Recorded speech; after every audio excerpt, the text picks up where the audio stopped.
जय मसीह की दोस्तों, आप सबका फिर से स्वागत है। दोस्तों, आज मैं आप सबसे एक कहानी बताना चाहता हूँ। सो प्लीज़ आप वीडियो को अंत तक देखें, नहीं तो आप समझ नहीं पाएंगे। तो चलिए वीडियो को शुरू करते हैं।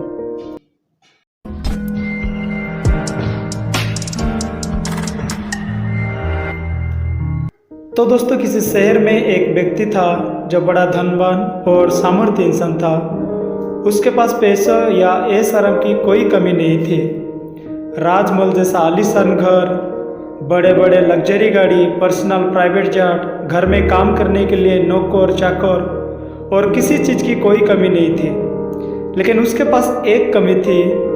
वो इस ऐश आराम की ज़िंदगी में अपनी सृजनहार या सृष्टिकर्ता को पूरी भूल गया था। उसके पास इतना धन संपत्ति था कि उससे और किसी की ज़रूरत नहीं थी। वो सोचता था कि उसका संपत्ति ही सब कुछ है। पर एक दिन ऐसा हुआ कि किसी कारण से उसका मौत हो जाती है। और जब उसका मौत हो जाती है तो उसकी आत्मा उसके शरीर से निकाल जाती है। और वो अपना शरीर को देखता है तो उसका शरीर एक पुतले की समान जमीन पर लेटा दिखता है। और कुछ देर बाद दूर दूर से उसका रिश्तेदार उसके घर आते हैं और उसके लिए कुछ देर बहुत रोते हैं और उसकी शव को शमशान ले जाने की तैयारी करते हैं। और उसी बीच वो इंसान अपने साथ बहुत कुछ ले जाने की तैयारी करता है, जैसा कि उसने कमाए हुआ पैसों में से कुछ हिस्सा, debit card, credit card, chequebook, उसने कमाया हुआ नाम, सम्मान और बहुत कुछ।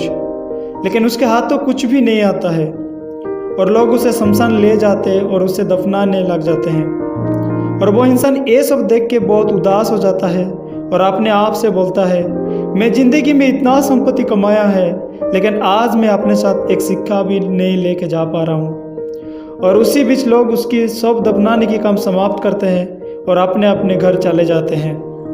पर उसकी आत्मा परमेश्वर की न्याय सिंहासन के पास जाती है और वहाँ उसका हर कर्म की न्याय होता है। और न्याय होने के बाद द बुक ऑफ लाइफ यानी कि जीवन की किताब में उसका नाम ढूंढा जाता है। लेकिन दुर्भाग्य से उसका नाम जीवन की किताब में नहीं दिखता या पाया जाता है। इसलिए उसका अनंत काल की आग की झील में या नर्क में डाल दिया जाता है। मेरे प्रिय, बाइबल हमें बताती है कि नर्क एक ऐसा जगह है, वहाँ एंट्री तो होती है पर एग्जिट के लिए कोई द्वार या रास्ता नहीं होता।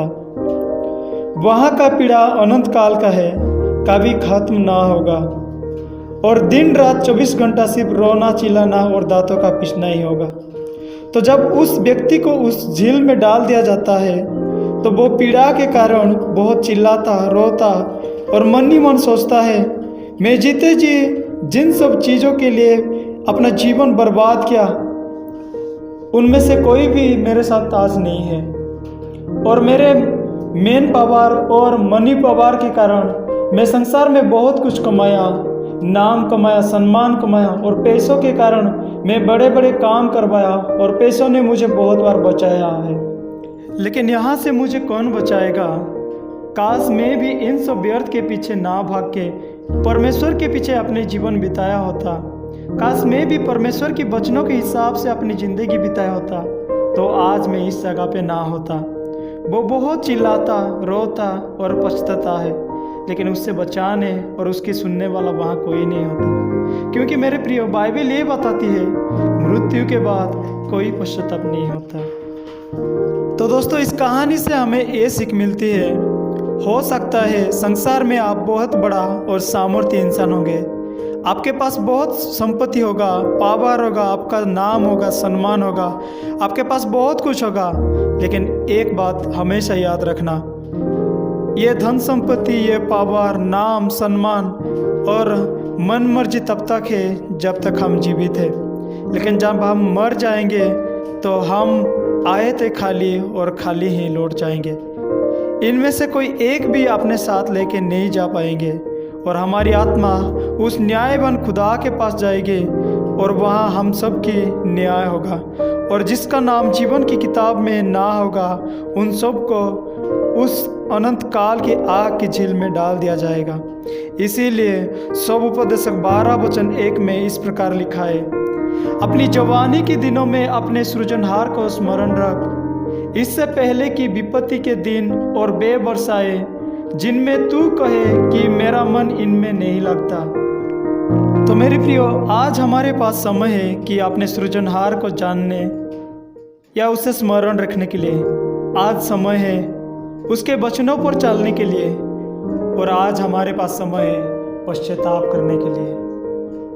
कहीं देर ना हो कि हम भी उसकी तरह रोएं, चिल्लाएं और हमारी सुनने वाला कोई ना हो। दोस्तों, खाना पीना पहनना करना ये सब हमारी लाइफ के एक हिस्सा है, लेकिन पवित्र बाइबल हमें ये बताती है, पहला कुरिन्थियों 10:31 में, इसलिए तुम चाहे खाओ चाहे पियो चाहे कुछ भी करो, सब कुछ परमेश्वर की महिमा के लिए करो। तो मेरे प्रियो, हम कुछ भी करें, लेकिन ये ध्यान में रखते हुए करें कि क्या मैं जो कुछ भी कर रहा हूँ उसमें परमेश्वर की महिमा हो रहा है या होगा। अगर नहीं तो उसे नहीं करना चाहिए, क्योंकि अगर उसमें परमेश्वर की महिमा नहीं लेकिन उसमें हमारी फ़ायदा हो रही है, हमारी बढ़ोतरी हो रही है और हमें सफलता प्राप्त हो रही है, तो याद रखना, मरकुस 8:36 में इस प्रकार लिखा है, यदि मनुष्य सारे जगत को प्राप्त करे और अपने प्राण की हानि उठाए तो उसे क्या लाभ होगा।